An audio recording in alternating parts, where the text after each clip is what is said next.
untuk menyembah Dia. Kita mau siapkan hati kita lebih dalam lagi. Kita angkat pujian sebab Kau besar.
Tiada seperti Engkau, sebab Kau besar, perbuatanmu ajaib. Tiada seperti Engkau, tiada seperti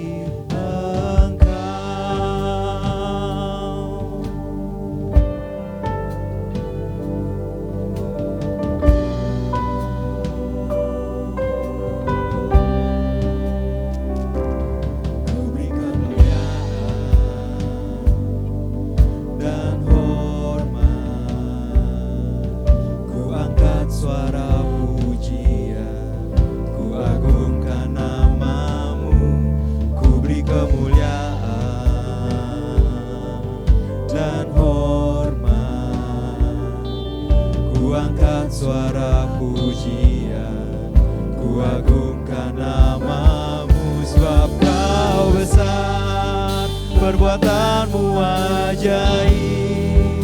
Tiada seperti Engkau, tiada seperti Engkau, sebab Kau besar, perbuatanmu ajaib.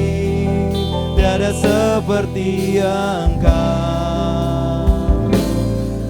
tiada seperti Engkau, sebab Kau besar, perbuatanmu ajaib. Tiada seperti Engkau, tiada seperti Engkau, sebab Kau besar, perbuatanmu ajaib. Tiada seperti Engkau, tiada seperti Engkau.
seperti Engkau, tiada seperti Engkau, sebab Kau besar, perbuatanmu ajaib, tiada seperti Engkau,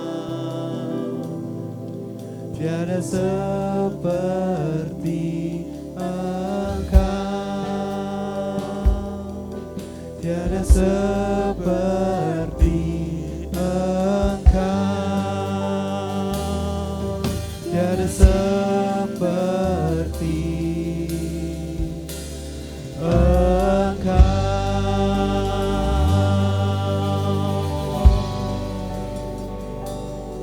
Haleluya Yesus Tuhan, terima kasih Tuhan.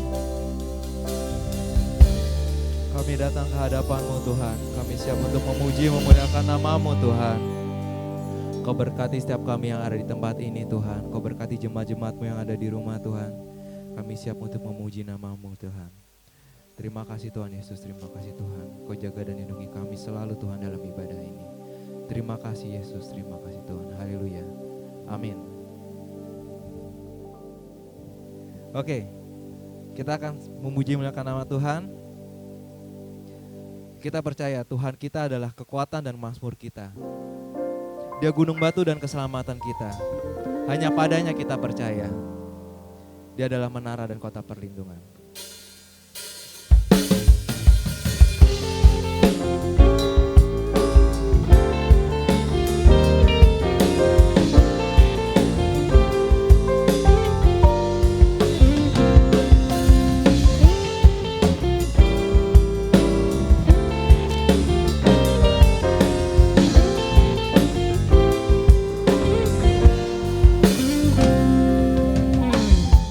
Tuhanlah kekuatan dan mazmurku, Dia gunung batu dan keselamatanku. Hanya padamu hatiku percaya, Kaulah menara dan kota perlindungan. Ku mau selalu bersyukur, sebab cintamu padaku takkan pernah berubah. Hatiku percaya, walau bumi bergoncang, gunung-gunung beranjak, namun kasih setiamu tak pergi dariku.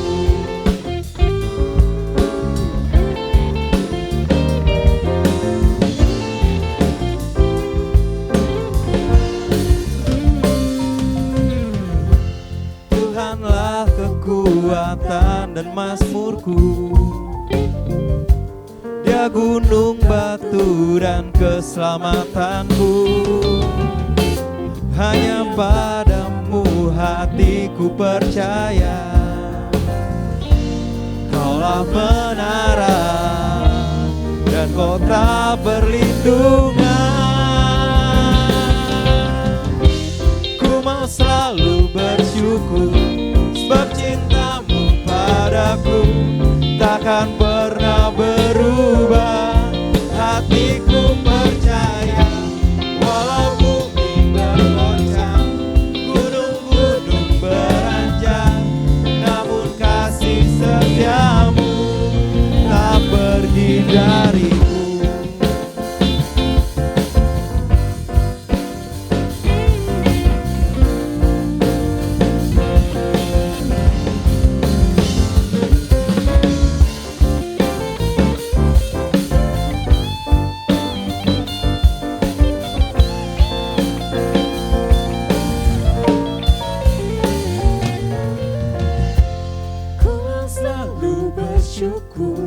Sebab cintamu padaku takkan pernah berubah.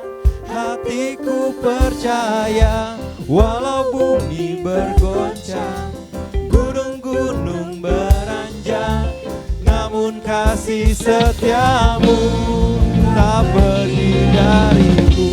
Ku mau selalu bersyukur, sebab cinta cintamu padaku takkan pernah berubah. Hatiku percaya walau bumi bergoncang, gunung-gunung beranjak, namun kasih setiamu tak pergi dariku. Kasih setiamu tak pergi dariku. Kasih setiamu tak pergi dariku.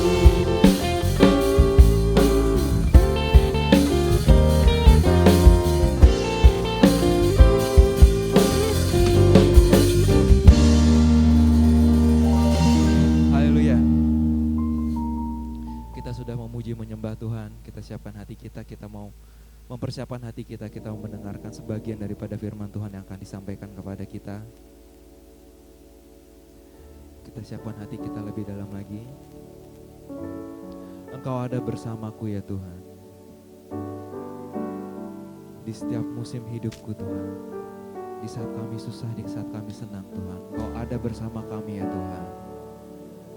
Engkau menjaga dan melindungi kami selalu ya Tuhan. Engkaulah kekuatan di jiwaku ya Tuhan. Engkau ada bersamaku.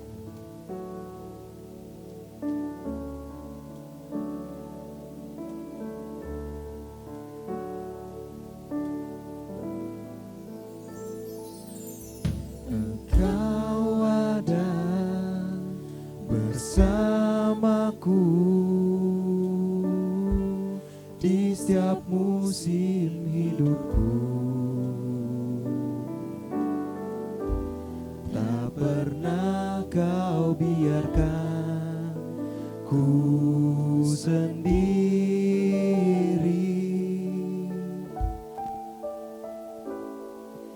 Kekuatan di jiwaku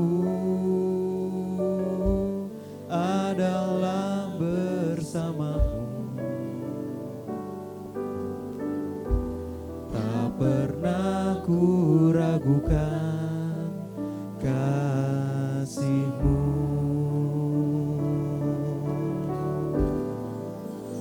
Bersamamu Bapa, ku lewati semua. Perkenanan-Mu yang teguhkan hatiku. Engkau yang bertindak, memberi pertolongan.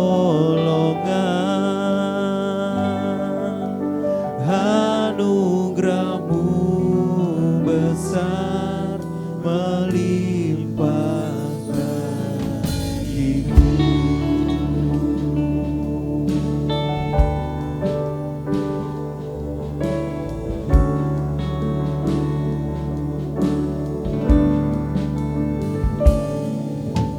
Engkau ada bersamaku di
sekalian, selamat pagi. Saya senang bisa berjumpa dalam ibadah online kali ini. Sekarang tidak terasa sudah bulan November dan tidak sampai 2 bulan lagi kita akan mengakhiri tahun 2020. Rasanya cepat ya, tapi kita bersyukur karena pertolongan Tuhan masih sama sampai dengan hari ini. Sebelum saya lanjutkan dengan sharing firman Tuhan, mari kita akan berdoa bersama-sama dengan Bapak Ibu sekalian di rumah. Mari kita berdoa. Tuhan Yesus, terima kasih Tuhan buat pertolongan-Mu, buat perlindungan-Mu Tuhan sampai hari ini. Kami percaya bahwa karya-Mu yang begitu besar masih berlaku bagi hidup kami. Mungkin ada banyak tantangan yang harus kami hadapi, tapi biarlah ajar kami untuk mengucap syukur Tuhan, karena di dalam segalanya Tuhan, Engkau ada bersama-sama dengan kami. Pada pagi hari ini ajarlah kami Tuhan untuk kami boleh membuka hati kami, membuka pikiran kami, mengizinkan firman-Mu untuk menegur, mengoreksi hidup kami, meneguhkan kami Tuhan, supaya kami boleh semakin bertumbuh di dalam Engkau, dan kami boleh semakin mengenal Engkau lebih dalam lagi. Tuhan Yesus, kalau ada kuasa-kuasa yang bukan daripada-Mu, yang mengganggu pikiran kami, yang mengganggu ketenangan kami untuk kami boleh konsentrasi pada firman-Mu, kami hancurkan di dalam nama Tuhan Yesus. Terima kasih Tuhan, Kau beracara, Kau menjamah setiap kami ya Tuhan, dan kami siap diberkati oleh firman-Mu. Dalam nama Tuhan Yesus kami berdoa, amin. Bapak Ibu, pagi hari ini saya diberikan satu tema, yaitu mengenai kemenangan di dalam Tuhan. Kalau kita bicara mengenai kemenangan, pasti semua orang akan senang ya. Kalau dibilang kalah, nah orang nggak suka. Tapi kalau menang, semua orang pasti senang gitu ya. Nah pagi ini kita bicarakan mengenai kemenangan, bukan kemenangan yang biasa-biasa aja, tetapi kemenangan di dalam Tuhan. Ya, kita akan baca di dalam Roma 8 ayat 37. Satu ayat yang sering kita dengar, tetapi pagi hari ini kita akan baca berulang-ulang ya, supaya itu boleh menguatkan dan meneguhkan kita. Roma 8 ayat 37. Saya akan bacakan, kita akan sama-sama membaca firman Tuhan. Tapi dalam semuanya itu kita lebih daripada orang-orang yang menang, oleh sebab Dia yang telah mengasihi kita. Sekali lagi saya bacakan, Roma 8 ayat 37. Tapi dalam semuanya itu kita lebih daripada orang-orang yang menang, oleh Dia yang telah mengasihi kita. Ayat ini ditulis oleh Paulus ya, pada saat pelayanan Paulus berada di kota Korintus. Dia mengirimkan tulisan ini kepada jemaat di Roma dengan tujuan membagikan apa yang dia alami kepada jemaat di Roma, supaya membangkitkan iman mereka. Karena Paulus, seperti kita ketahui, di dalam pelayanannya ada banyak sekali tantangan, ada banyak sekali tekanan yang dia harus hadapi dari orang-orang yang mungkin tidak suka dengan pelayanan Paulus ya. Dan pada saat itu dia dalam satu kondisi yang mungkin tidak pas untuk dia menuliskan tulisan ini, tapi dia tuliskan itu. Artinya dia mengalami sesuatu yang tidak memikirkan hal-hal yang dia alami, tekanan mungkin, ada himpitan mungkin, dia tidak pikirkan itu. Tapi bagaimana dia memikirkan supaya jemaat di Roma ini diberkati melalui tulisan yang dia tulis. Oleh sebab itu dikatakan bahwa, hey ya, kamu lebih daripada orang-orang yang menang. Dia ingin mengatakan seperti itu. Kita anak-anak Tuhan bukan orang-orang yang kalah, bukan orang-orang yang biasa-biasa aja, tetapi dikatakan lebih daripada orang-orang yang menang. Kenapa Paulus mengatakan seperti itu? Kalau kita baca di dalam 2 Korintus 4 ayat 8, 2 Korintus 4 ayat 8, ya, di situ dikatakan bahwa ya, di dalam segala hal kami ditindas namun tidak terjepit. Kami habis akal namun tidak putus asa. Kami dianiaya namun tidak ditinggalkan sendiri. Kami dihempaskan namun tidak binasa.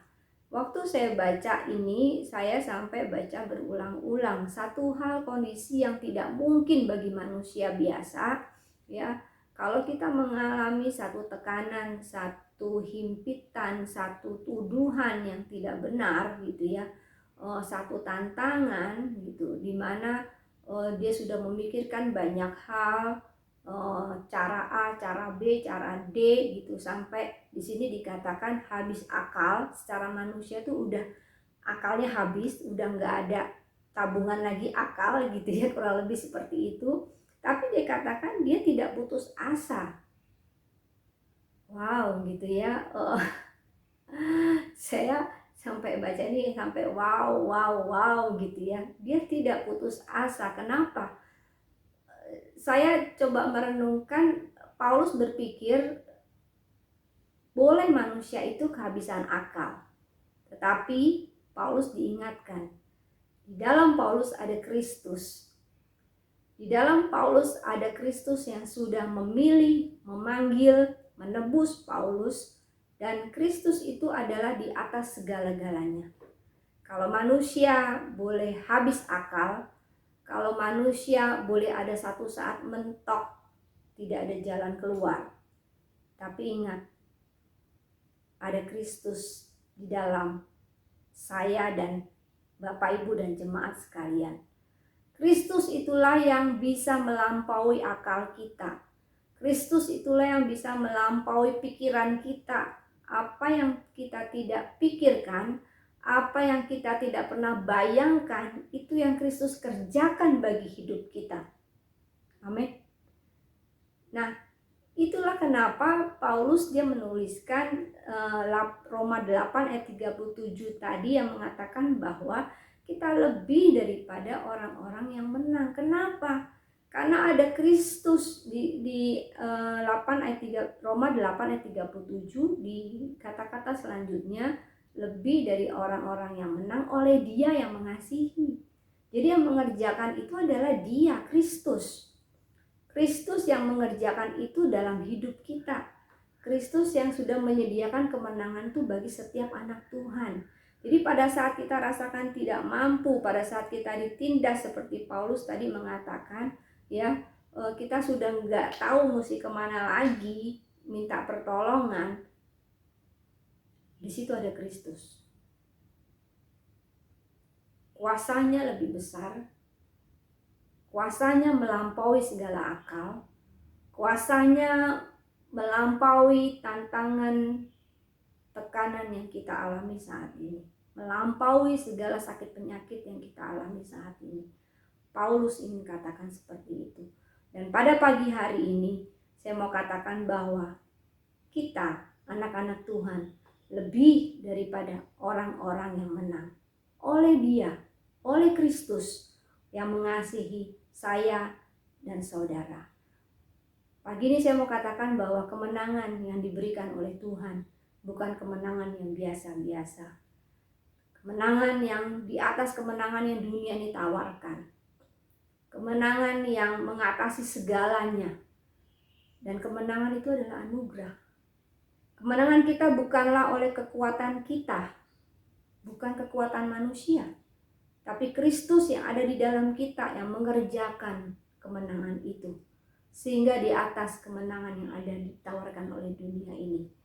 Tetapi karena pekerjaan Allah dalam Tuhan Yesus yang sudah bangkit, sudah menang atas maut, Allah yang membela, Allah yang memberikan kemenangan bagi kita.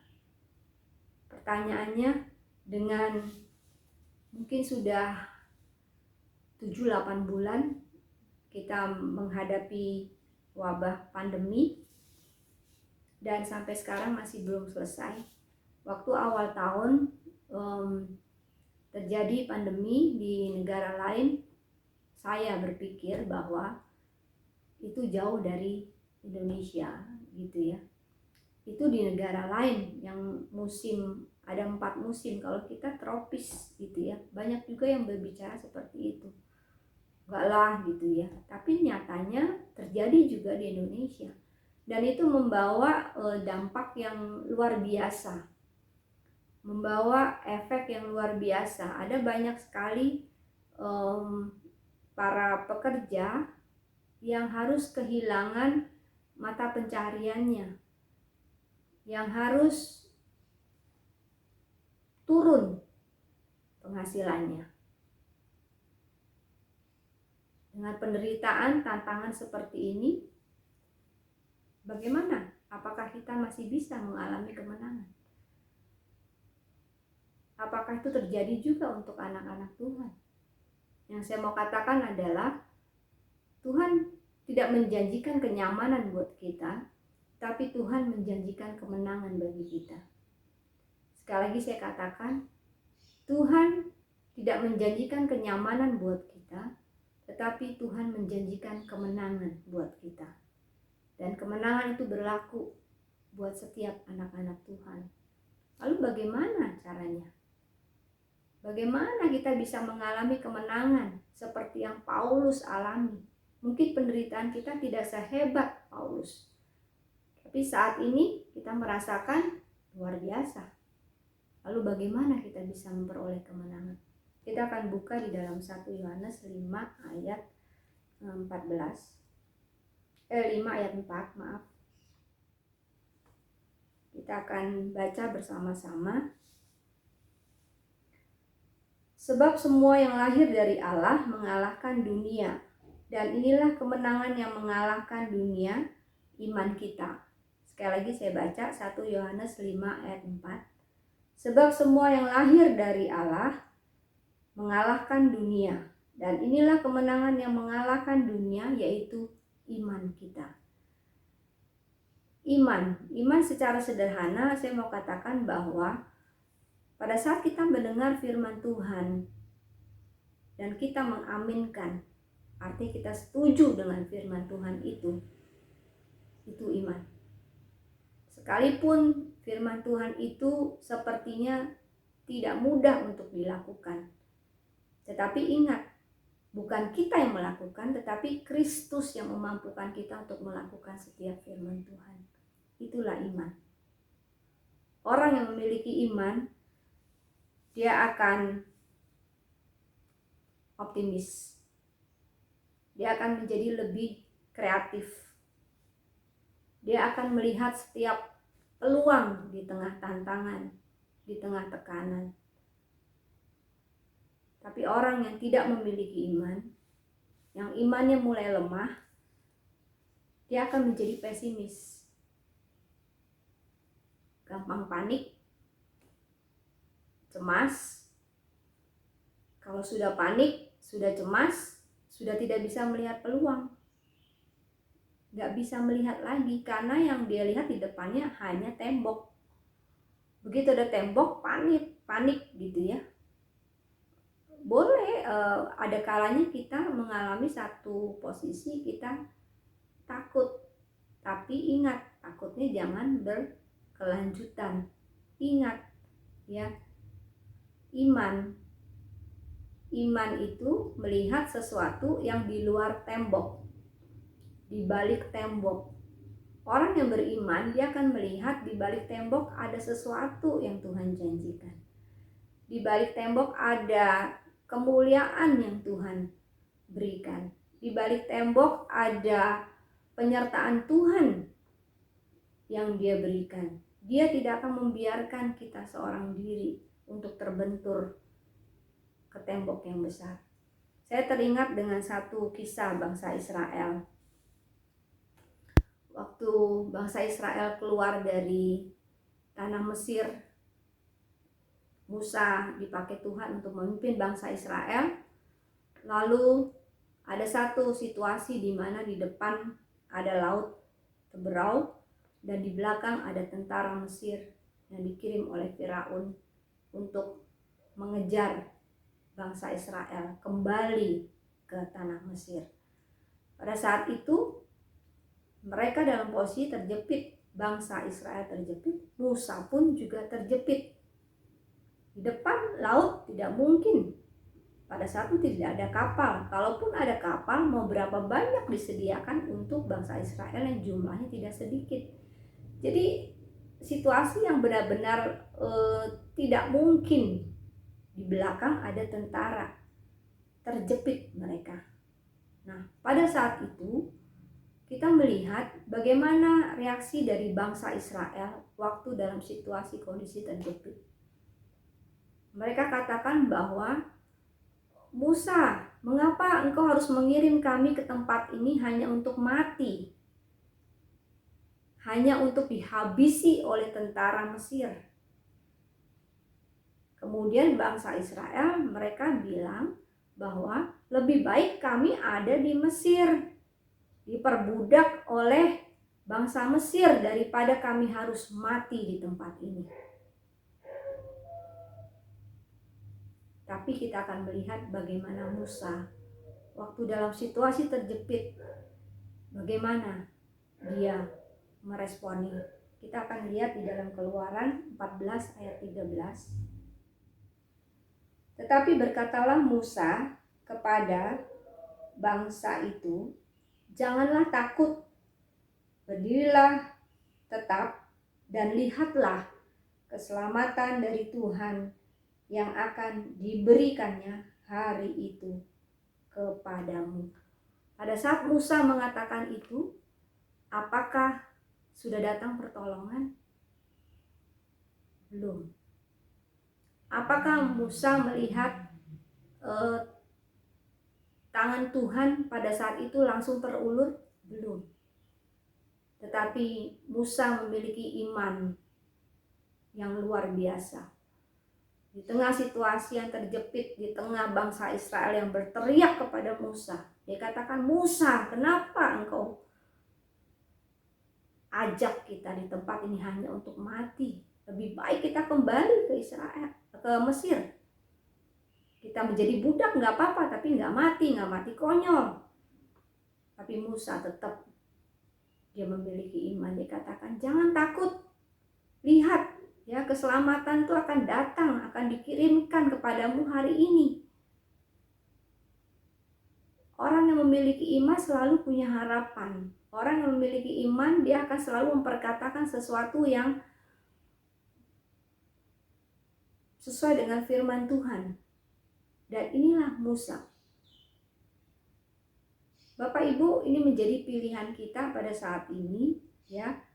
Apakah kita mau memiliki iman yang bisa mengalahkan dunia ini, yang menjadi kunci kemenangan kita, atau iman kita menjadi lemah saat ini? Iman, saya mau bacakan. Beriman adalah tidak hidup dalam ketakutan dan kekhawatiran, namun hidup dengan penuh ucapan syukur kepada Tuhan yang selalu bekerja dalam segala sesuatu. Sekali lagi saya bacakan. Beriman adalah tidak hidup dalam ketakutan dan kekhawatiran, namun hidup dengan penuh ucapan syukur kepada Tuhan yang selalu bekerja dalam segala sesuatu. Dalam masa-masa yang sukar seperti ini, tantangan ke depannya kita tidak pernah tahu seperti apa. Akan bertambah, akan semakin naik tantangan, tekanannya, kita tidak pernah tahu.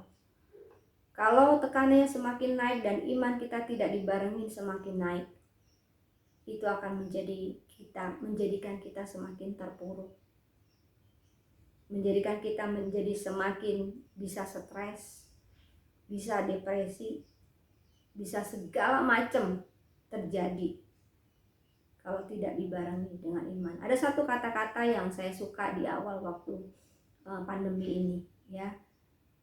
Kalau pas pandemi kita harus meningkatkan imun gitu. Tapi jangan lupa iman juga mesti ditingkatkan. Harus selaras. Dan iman itu bisa ditingkatkan di dalam Roma 10 ayat 17. Bapak Ibu kita buka.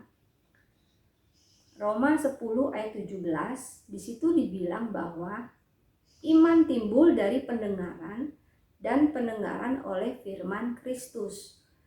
Jadi setiap hari supaya iman itu terus bertambah, ya selaras dengan tantangan kehidupan kita, selaras dengan tekanan-tekanan yang harus kita hadapi, selaras dengan permasalahan-permasalahan yang harus kita hadapi.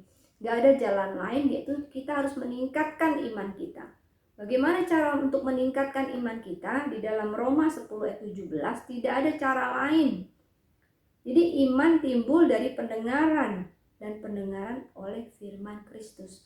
Semakin banyak kita mendengar firman, semakin banyak kita membaca firman, iman kita semakin dibangkitkan, iman kita semakin diaktifkan, dan iman kita tidak menjadi lemah. Tapi kalau kita tidak pernah memberi makan firman Tuhan setiap hari, iman kita menjadi lemah. Pada suatu hari ada seorang yang memiliki pergumulan, dan dia menemui seorang hamba Tuhan penginjil yang cukup senior, Bapak Billy Graham, dan orang tersebut menanyakan, bagaimana saya bisa memiliki iman yang kuat sehingga bisa menang atas pergumulan-pergumulan saya. Dan Bapak Billy Graham hanya mengatakan, ada 3 kunci yang harus engkau lakukan. Yang pertama, read the Bible. Yang kedua, read the Bible. Yang ketiga, read the Bible, yang artinya bacalah firman, bacalah firman, bacalah firman. Tidak ada cara lain. Kalau kita ingin menang, mengalami kemenangan di dalam Tuhan, kita harus memiliki iman. Tapi jangan lupa, iman harus diberi makan oleh kebenaran firman Tuhan. Firman Tuhan ini yang mengingatkan kita di dalam hari-hari kita.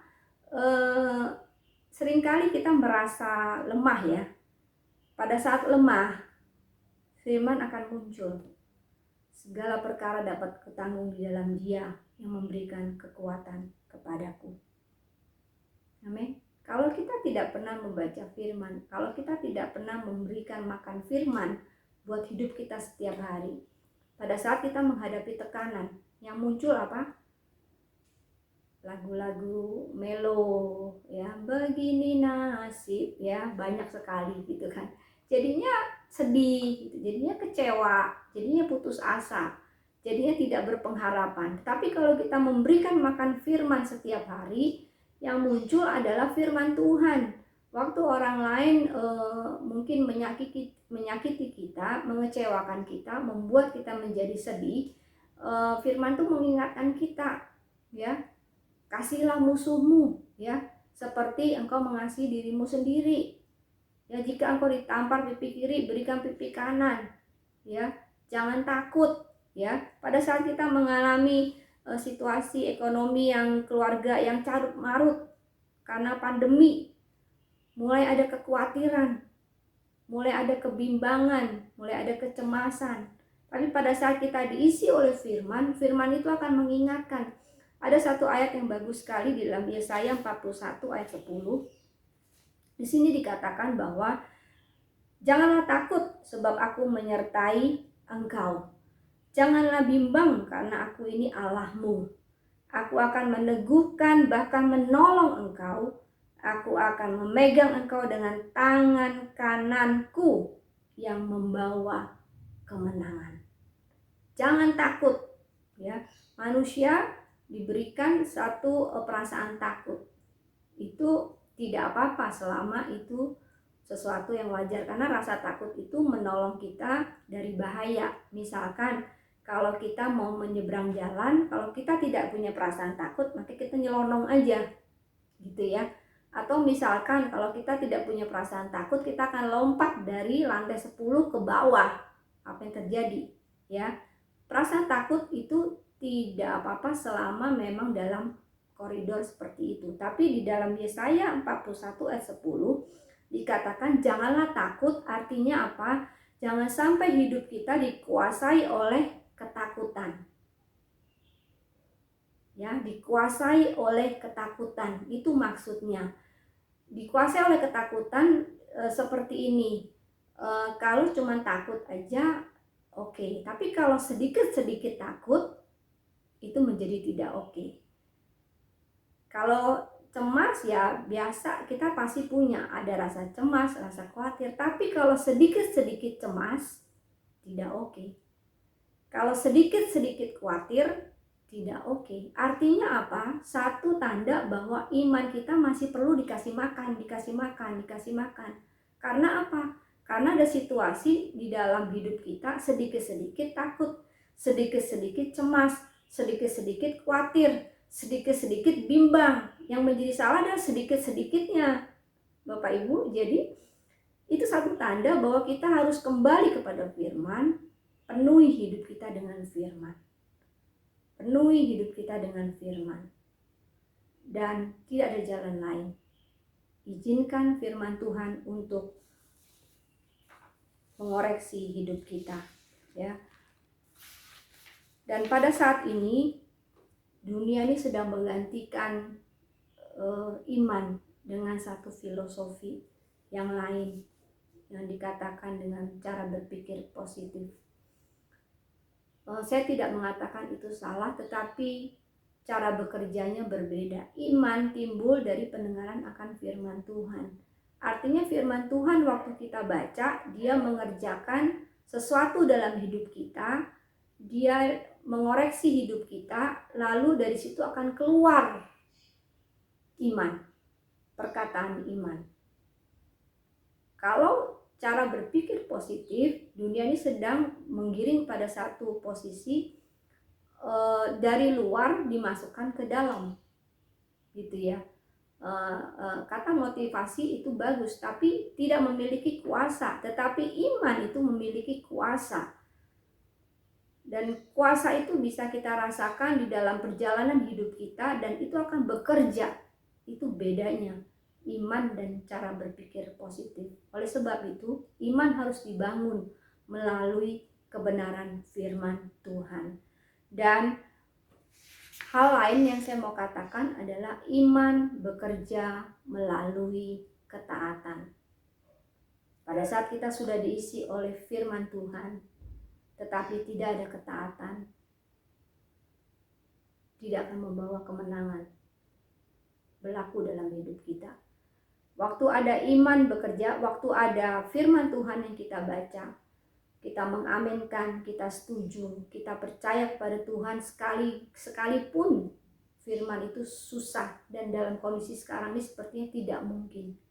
Tetapi pada saat kita mengaminkan, kita percaya, dan kita barengi dengan ketaatan, itu akan mendatangkan kemenangan yang luar biasa. Yang setuju Bapak Ibu katakan amin. Sebab dikatakan iman tanpa perbuatan adalah mati. Jadi iman dan ketaatan akan mendatangkan kemenangan yang dari Tuhan. Saya teringat pada satu kisah janda Sarfat, di mana pada saat itu terjadi kekeringan di negeri itu, dan Nabi Elia datang menemui janda Sarfat dan meminta janda Sarfat untuk membuatkan roti. Pada saat itu situasinya tidak memungkinkan, karena tepung roti yang tersisa hanya tersisa untuk janda Sarfat dan anaknya. Pada saat itu janda Sarfat mengatakan, kalau saya buat tepung roti ini, saya makan, setelah itu sudah kita nggak ada tepung, dan setelah itu kita akan mati. Tetapi firman Tuhan melalui Nabi Elia katakan, jangan takut ya, sebab akan tersedia makanan yang aku berikan kepadamu. Dan pada saat itu janda Sarfat dia tidak berpikir panjang lagi. Di dalam 1 Raja-Raja 17 ayat 15 dikatakan bahwa janda Sarfat pergi dan melakukan sesuai yang diperintahkan oleh Nabi Elia.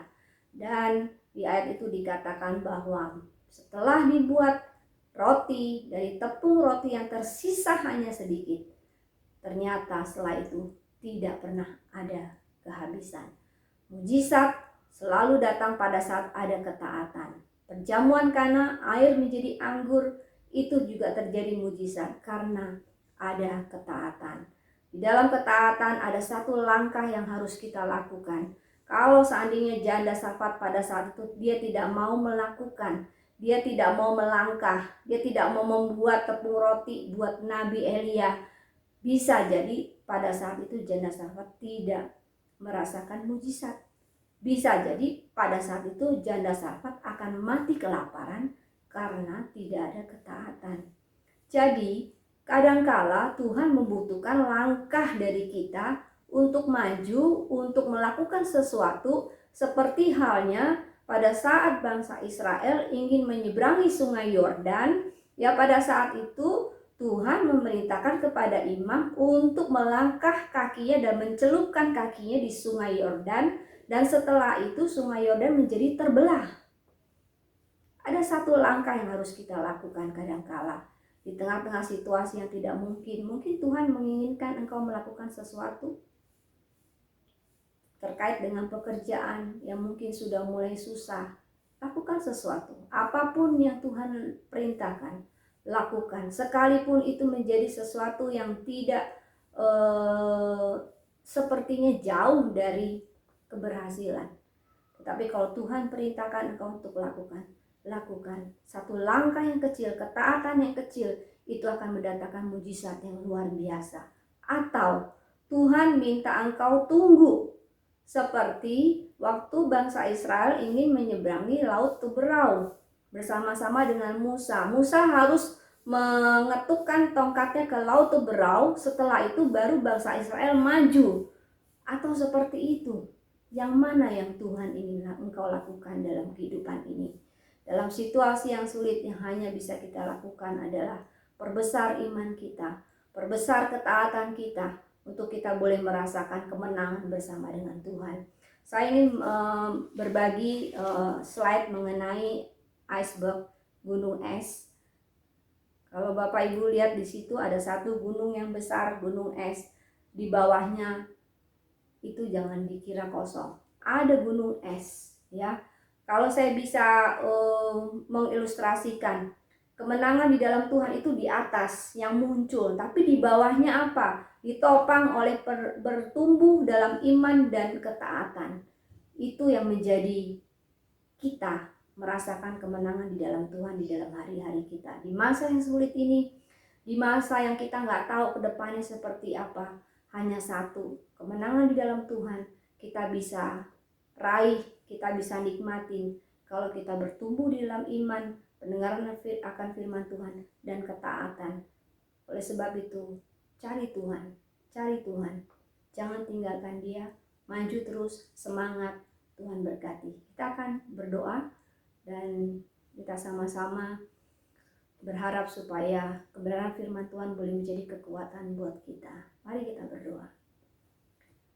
Tuhan Yesus, terima kasih Tuhan buat firman-Mu yang sudah menguatkan kami. Kami mengucap syukur buat kasih setia-Mu, buat firman-Mu Tuhan, bahwa Engkau memberikan janji-Mu kepada setiap kami untuk kami boleh mengalami kemenangan di dalam Engkau.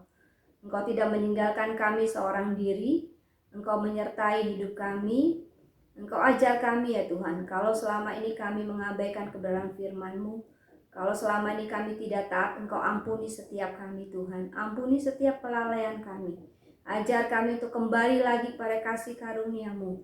Ajar kami untuk kembali lagi untuk dengar-dengaran akan firman-Mu dan taat akan Engkau ya Tuhan. Karena itulah kunci kemenangan bagi setiap kami.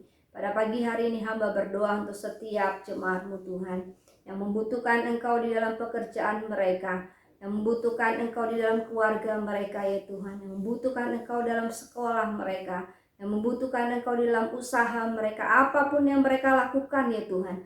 Kami ingin mengangkat tangan kami butuh Engkau Tuhan, memberkati kami, menuntun kami dalam sisa-sisa bulan di tahun 2020 Tuhan, dan di masa-masa yang akan datang. Kami tidak tahu seperti apa, tapi Tuhan yang tahu ke depan seperti apa Tuhan. Engkau Tuhan yang tahu hari esok, dan Engkau memegang tangan kami. Tuhan berkati kami menyerahkan semua di dalam nama Tuhan Yesus. Haleluya, amin. Shalom, apa kabar Bapak, Ibu, Saudara yang dikasihi Tuhan? Kita masih ada dalam ibadah online, dan saya harap kita semua dalam keadaan baik, sehat, dan tentunya setia di dalam Tuhan. Minggu ini kita punya tema khusus berbicara mengenai kemenangan di dalam Tuhan. kemenangan di dalam Tuhan. Saya mau baca beberapa ayat dari 1 Korintus pasalnya yang ke-15 ayat yang 57 dan 58. Demikian firman Tuhan. Tetapi syukur kepada Allah yang telah memberikan kepada kita kemenangan oleh Yesus Kristus Tuhan kita. Karena itu saudara-saudaraku yang kekasih, berdirilah teguh, jangan goyah, giatlah selalu di dalam pekerjaan Tuhan. Sebab kamu tahu bahwa dalam persekutuanmu dengan Tuhan, jerih payahmu tidak sia-sia. Puji Tuhan. Bapak Ibu Saudara yang dikasihi Tuhan, ini kebenaran. Tuhan sudah mengalahkan maut. Maut adalah musuh terakhir, sehingga kita yang percaya beroleh hidup yang kekal. Nah, inilah yang disebut kemenangan di dalam Tuhan. Namun, ada bagian-bagian yang harus kita lakukan selagi kita masih ada, diberikan kesempatan untuk ada di dalam dunia ini. Ingat kisah Paulus? Dia menjalani hidupnya dengan banyak penderitaan.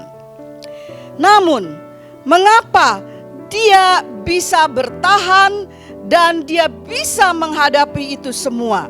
Sehingga terucap kata-kata dari Paulus yang cukup terkenal sampai hari ini. Dia berkata, kalau aku hidup, maka hidupku bagi Kristus. Dan kalau aku mati, maka mati bagiku adalah keuntungan. Bapak Ibu Saudara yang dikasihi Tuhan, ada nyanyian yang sering kali kita nyanyikan. Ku menang bersama Yesus Tuhan. Ku menang di dalam peperangan. Bagaimana kita bisa menang? Tentunya hanya di dalam dan bersama dengan kuasa Tuhan. Puji Tuhan. Kiranya dengan tema yang khusus minggu ini, kemenangan di dalam Tuhan, saya ingin mengajak kepada jemaat-jemaat Tuhan yang dikasihi, baik di Puri dan di Geraha, mari bangkit. Mari kita terima kemenangan itu, karena Tuhan sudah mengalahkan maut. Dan meskipun pandemi masih berkepanjangan, tapi kita akan tetap menjadi orang-orang yang menang, bahkan lebih daripada pemenang.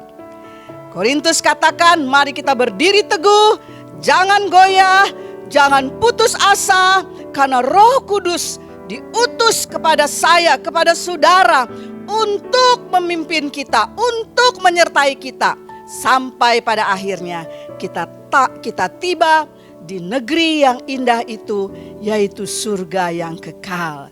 Puji Tuhan. Maranatha. Inilah pesan saya di minggu ini. Terima kasih buat semua penata layan yang sudah melayani dengan luar biasa. Hamba Tuhan yang sudah menyampaikan bekal firman Tuhan pada pagi ini. Dan akhirnya saya akan menutup ibadah ini. Dan mengajak kepada saudara-saudara yang ada di rumah, kita akan satu di dalam doa. Dan tentunya saya juga menghimbau, jangan pernah berhenti berdoa bagi bangsa kita, bagi pandemi yang masih ada. Karena kita percaya ada kemenangan yang Tuhan sudah siapkan. Mari kita satu di dalam doa. Terima kasih Tuhan Yesus untuk kesempatan yang masih Engkau berikan. Sekalipun kami ada di dalam ibadah online. Terima kasih buat semua penata layan, buat hamba Tuhan yang sudah menyampaikan bekal firman Tuhan. Terima kasih juga Tuhan, kami diingatkan bahwa kami harus berdiri teguh, jangan goyah, karena ada kemenangan di dalam Tuhan. Doa hamba-Mu pada minggu ini Tuhan, Engkau menyertai setiap keluarga-keluarga, setiap pekerjaan, setiap usaha, studi dari semua anak-anak kami. Dan Engkau ada di sana turut bekerja. Semua mendatangkan kebaikan dan kemuliaan bagi nama-Mu. Kami sehati terus berdoa bagi bangsa kami Indonesia yang kami kasihi. Dan kami percaya ada kemenangan yang Tuhan siapkan. Indonesia dipulihkan, pandemi akan dihancurkan, virus corona dipatahkan, dihancurkan di dalam nama Yesus. Dan semua akan menjadi pulih. Kerinduan hamba-Mu, kami dapat kembali beribadah bersama-sama di rumah Tuhan, bertemu satu dengan yang lain dalam kasih Tuhan yang luar biasa. Terima kasih Tuhan. Kalau ada pergumulan-pergumulan yang sedang dihadapi oleh jemaat-jemaat-Mu, ada yang sakit, Tuhan hamba berdoa di dalam nama Yesus, Tuhan melawat, menjamah dan memulihkan. Terima kasih Tuhan. Dan sekarang hamba-Mu akan turunkan berkat bagi seluruh jemaat-jemaat Tuhan, baik di Puri, di Geraha, atau siapapun yang sedang mengikuti ibadah online ini. Mari Bapak Ibu Saudara yang ada di rumah ataupun di mana saja, angkatlah tanganmu untuk terima berkat Tuhan. Diberkatilah keluargamu, diberkatilah pekerjaan, usaha, perjalanan, dan diberkati semua anak-anak kita, diberkati kesehatan kita, diberkati kebutuhan-kebutuhan hidup kita, bahkan pergumulan-pergumulan yang Tuhan izinkan. Diberkatilah dan diberkatilah. Karena penyertaan Tuhan, penyertaan Yesus, penyertaan Roh Kudus selalu ada menyertai kita dari saat ini sampai Maranatha, Tuhan Yesus datang kembali. Kita yang sudah terima berkat Tuhan percaya bahwa kita adalah orang-orang yang menang. Mari kita katakan bersama-sama. Amin. Selamat hari Minggu. Tuhan Yesus memberkati.